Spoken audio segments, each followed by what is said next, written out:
Welcome to Belmont Author Spotlight. I'm your host, Anne-Marie Mahoney, and our guest today is Jessica Barnard. Jessica has written this book, April in Paris, in June. Jessica, welcome. It's very nice to have you here. Thank you. It's been quite a while since I've read a romance novel, so this was a treat for me to read your book. We're very happy to have you here. Would you like to tell us a little bit about yourself, how you got into romance novels, how you got this published, anything you'd like to share with our viewers before we talk about the book? Absolutely. I am a first-time author. This is my first book. I think my whole life I knew I would write a book someday, but it was just a question of when I found time to do it once my kids got a little older. And I think a lot of this was written during the pandemic as well, when I was trapped in my house and good life use of was time. moving really slowly. Yeah. So I've written for fun for a long time, though. I've written little stories online. I also am a columnist for the Belmont Voice. Okay, good. So I write a column about once a month about life from a Generation X perspective. So what that's like for people my age living today in our society. Sure. So do you have any background, for example, English literature or, any of those things, or did you just jump into writing because you liked it? I do have a background. I did major in English in college, and just a few years ago, in 2021, I got a master's degree in English literature from the Harvard Extension School. Nice. And I've taken writing classes. I've worked in publishing. I worked for the organization Grub Street Writers, managing their classes in their very early days. But then mostly I feel like I taught myself a lot of how I learned to write. I've taken classes, but what really clicked for me was just writing things online and interacting with people. I mean, this may not be familiar with you, the fan fiction community. No, but so tell us a little bit about it. Sure.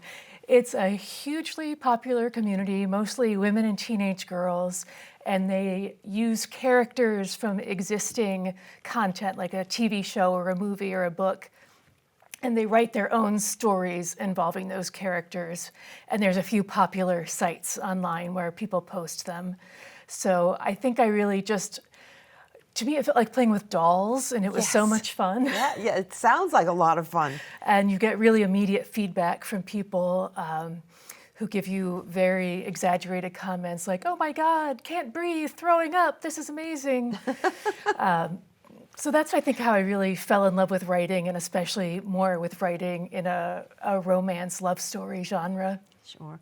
Well, that must have afforded you a lot of freedom, too, to really explore some ideas and, as you say, some characters with no other commitment. Just put out some interesting ideas. Right. It is a little bit like training wheels, but you also get to explore. You get to imagine characters who are on a TV show, but maybe paired romantically with someone different than they are in the show, or set in the future, or in the past, or just something completely different. Okay. All right. Well, all of that sounds like really good training. And definitely for our viewers, make sure that they see you in the Belmont Voice once a month. Yes. So that's excellent. They can keep up with you. Let's get into the book. As we said, it's a romance novel. So in particular, what drew you to romance versus, mystery or spy thriller or any other genre that you could have chosen? For me, besides it being something I enjoy writing, I just love the romance community. It's just a really incredible, warm, welcoming community. And I think there's actually a lot of more scholarly discussion now about how women, especially in the romance community, have built a whole alternative to contemporary publishing, where it's based on personal relationships and networks and really helping each other. And there's a lot more acceptance of new authors. People are extremely open to new authors and actually seek them out. Good. So it seemed like a good place to start for me. And also I wanted to write something I would have fun writing. I wanted something that my friends and family would enjoy reading, and just to spread a little joy. Like I said, I wrote a lot of it during the pandemic, so I was in my house on my couch, and the idea of thinking of being anywhere else was wonderful. Exactly. Just let your mind wander. Right. So in this case, it wandered to Paris. Yes, it wandered And to so Paris. a lot of the setting of the book is in Paris. The obvious question is, why choose Paris, even though what could be more romantic than April in Paris or June in Paris? Yes. Have you been to Paris? What drew you to use that as your main setting? Well, this whole book has a very tiny, tiny kernel of inspiration from something that did actually happen to me. So this book tells the story of April and Paul, who share a perfect kiss on the Eiffel Tower in 1999, and then they're separated, and they never see each other. They think they'll never see each other again, but 20 years later, an old photo of them kissing resurfaces, and it brings them back together. So for me, when I was just out of college, I did a little trip around Paris and some other cities with a friend who is a little bit like Selma, but much nicer. But Well, she that's good. is actually a pet photographer, and she's also very short. And I met a very nice young man from Canada, and we just spent a little time together over a couple days, and we had a very sweet kiss on the Eiffel Tower. And during this kiss, I had the impression that maybe someone was taking our photo. So in my mind, I just sort of wondered, what could ever happen to that photo? I wonder if someone has that photo out there. So that inspired the story, which went much farther on from there and bears no other resemblance to my life, but that bit of inspiration. That is the only time I've been to Paris, so it's been a long time. Okay. But I loved it. I love French. I want to go back. Good. I just think it's the most romantic city. It's so fun to write about. I used some memories, and I talked to my friend that I traveled with. I talked to friends who've been to Paris more recently, and a lot of Instagram just Sure. to see pictures. Sure. Because you do have some vivid descriptions of the hotels, the cafes, and just wandering through the streets in the rain in some Yes. cases. But again, that adds sort of to the dimension and the reality of it, Yeah, which I is think nice. I think whenever you travel, that's the most memorable part, is when you're walking around a city and stumbling on things. Maybe you, excuse me, maybe you get lost and you end up somewhere unexpected, and that's the most memorable part. Sure, absolutely. Now, you've alluded to the idea of the 1999 and then more closer to the present, 2019. And as in your real experience for the characters, the sort of after college fun trip that then resurfaces 20 years later as a kind of a publicity stunt in a way. So one of your techniques in the book is to go back and forth between the 20 years. Yes. How'd you decide to do that? I mean, it's very effective, but you could have done it a lot of different ways. Right. I think the reason I felt like I needed to do it was because otherwise it was going to take my characters so long to meet each other. Yeah, right. That I wanted to show this connection they had from the very beginning, so my readers would have a little more patience as I sort of slowly showed them being brought back together. I wanted people to be invested in this connection that they had and to understand why they'd been thinking of each other and why this was important in both their lives, this one moment from so long ago. And you're telling it in two different voices, which Yes. also alternate. So the voices of the two main characters, April and Paul. Yes, and I also have sort of an omniscient narrator who comes in now and then, and I have to say, I would not necessarily choose to do this again, to have so many different voices and timelines. It did get a little confusing and complicated. I'll bet. But as you read it, it's very clear. You know, Good, that good. does not come across. You know, it Thank comes you. across as kind of a smooth unraveling or unfurling of the story for the reader. I'm glad to hear that, because it did take a little bit of effort to get everything to match up. And I had a long timeline that I'd written of bet. when things happened. I'll bet. I know. It's easy, it's surprisingly easy to forget details about your book when you're writing. Like, in reading it before I published it, I noticed that April's eye color changed Oh, no. halfway through the book. Well, new contact lenses maybe, who knows? Exactly. So tell us more about April and Paul, and then you can also throw in Selma. Apart from Selma, any real life inspirations for any of these characters? Not really. My mother says that Paul reminds her of my father, which I find mortifying that I've written. Uh-oh. And I don't agree. But I'm glad she thinks so. I'm glad she sees him in that way. Right.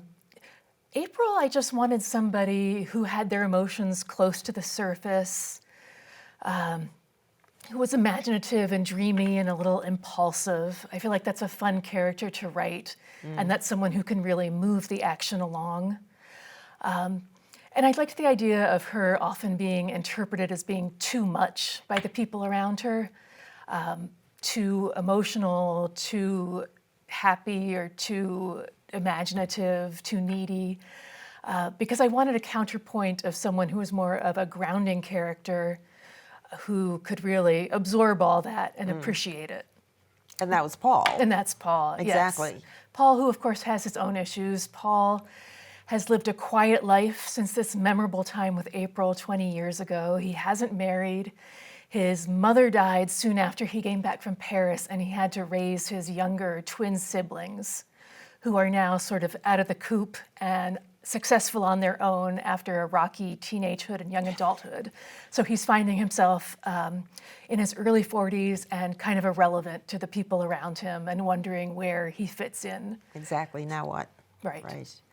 Tell us a little bit, though, about where they come from, because April, you set right here in the Boston area. Yes. But Paul is from Canada. Yes. So speak to that a little bit. Well, I mean, of course, the young man I met so long ago was from Canada, so I felt like out of respect to him and respect for the memory, I would set it in Canada. And Winnipeg I picked because one of my favorite books is set in Winnipeg by the author Carol Shields. I don't know if you've ever read anything no. by her. Her most famous book was called The Stone Diaries, and she passed away a few years ago, but she has a book, I believe it's called The Progress of Love. Okay. And it's set in Winnipeg, and somehow it manages to make Winnipeg seem like the most romantic city in the world. So I'm probably one of the few people who, in my mind, thinks, Winnipeg, I'll set my let's romance go, novel right? there. But that is where that came from. Okay. All right. And interesting family backgrounds in both cases with both characters. Right, they're both a little bit of a loner in their family. April lost her mother when she was quite young and was raised by a father who's a little bit cold and reserved and who didn't want to speak of her mother after she was gone. And April is always concerned that she shares these overbearing characteristics, this need for too much that her mother had that drove her parents apart and ultimately led to her mother's death in a bicycle accident. So she always has that in the back of her mind when she's feeling too emotional or too needy, that she's going to become her mother and drive people away. Right. And you give her a very creative profession. She's a house stager. Yes. So when you want to sell your house, you call her up and she Yes. comes and stages it for you, which is a lot of energy, a lot of, as I said, creativity. And yet, Right. one of the plot lines is that that job for her is starting to fall apart. Right. Well, she is stifled by it too, because there is creativity, but there's also the same basic rules every time. You need to depersonalize, you need to declutter, you need to have sort of a blank canvas for people without any of the fun little things that really make a home, especially in her eyes. So I liked the idea of her being in sort of a creative profession, but also feeling stifled by it. And I've also been always fascinated by the idea of home staging as well. Just the concept that to sell your home, you need to change it in certain ways to erase yourself from it, I guess. Yeah. And I love the scene between her and one of her clients where she has an absolute meltdown Yes. and the client is like, this is not happening, this is terrible. And that then kind of sets the stage for her emotionally to be able to buy into this Right. whole thing with let's go back to Paris and recreate the picture. Right. She's sort of gone overboard and accidentally made a pass at a client and been blackballed by him. So she realizes she needs to do something to save her reputation as well, because she's also being criticized on the internet by people who have seen this picture. And April has denied she remembers who Paul is, and they all think that she's cold-hearted and terrible and that Paul is a saint. Right, right. Yes. And that gets to some of the sort of contemporary issues that you're able to bring in and use as part of the plot line, the internet, the kinds of posting and shaming and criticism that does happen on the internet, and the fallout of that for the people who are being criticized. Right. But also this idea of being an influencer, that sort of plays into how this whole story comes together to recreate this picture. Right. Right. There's an influencer named Melissa Valentine who is the one that took this picture so long ago. And she finds it and posts it on her very popular Instagram account. She's become one of those very popular mommy bloggers who shows her life in a very great light and is very a little bit holier than thou about what an amazing parent and family she has. And all her followers are very protective of her and want to be her.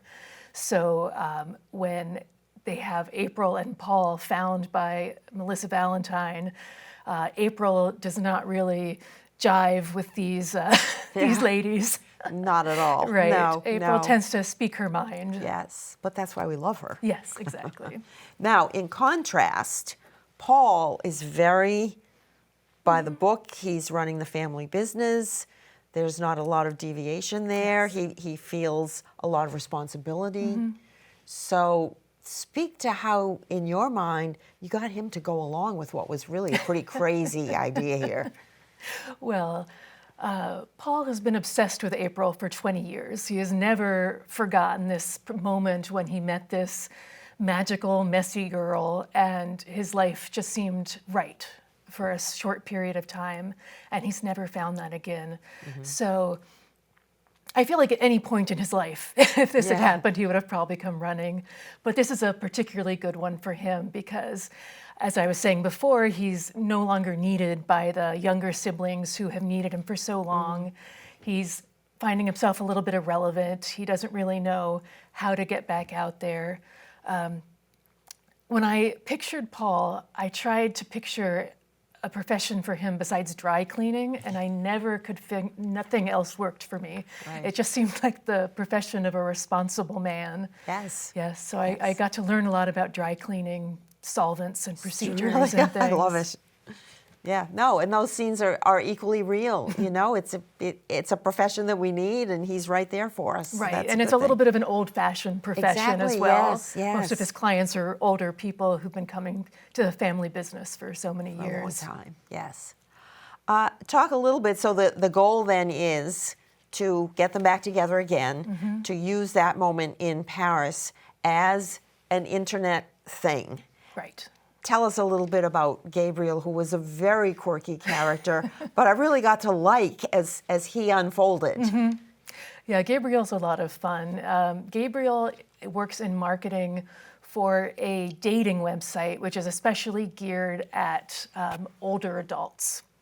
So he sees this picture go viral, and he thinks, wow, these people, what if I could reunite them for an ad for my dating site and remind people over 40 that their lives can be romantic, they can have love too.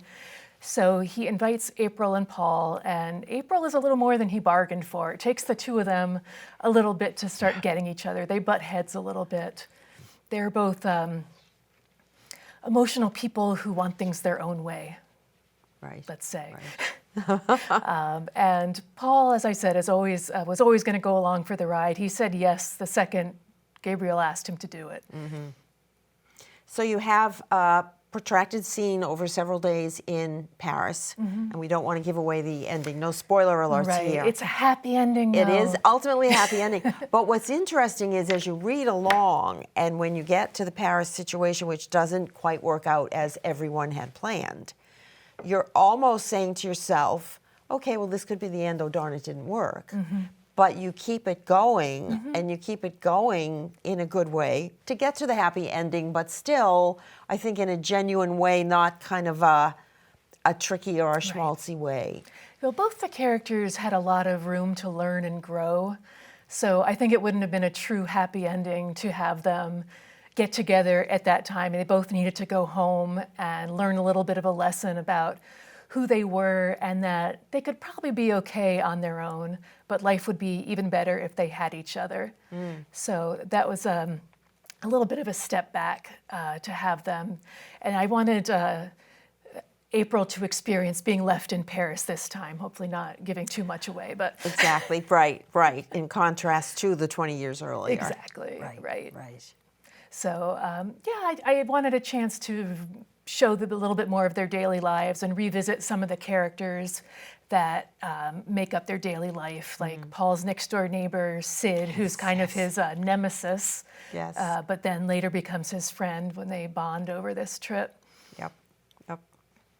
And then you also get them to the point where they're comfortable with each other, again, those spoiler alerts, but are able to make compromises and good decisions that changes both of their lives, Right. but in a good way. I mean, I think that's when romance works the best, is when your characters not only find love with a partner, but they find, they learn a lesson about themselves and who they want to be and who they want to be with another person.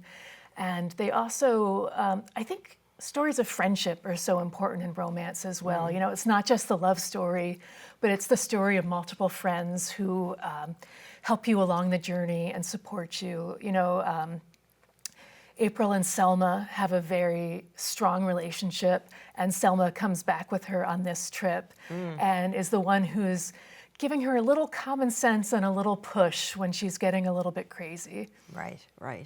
And even you see it in both families, you know, the families being supported so that, as you say, in a love story, it's just not those two people. Right. There are ramifications for everyone around them as well. Right, exactly. It's a whole world where everybody is learning and growing and hopefully becoming a little happier. Exactly. And I think that's what makes this so realistic, just because that's how it is for people. You're not in a bubble. You're not Right. in this love bubble like on TV and The Bachelor, The Bachelorette, or whatever all it is. Yeah, This is real exactly. life.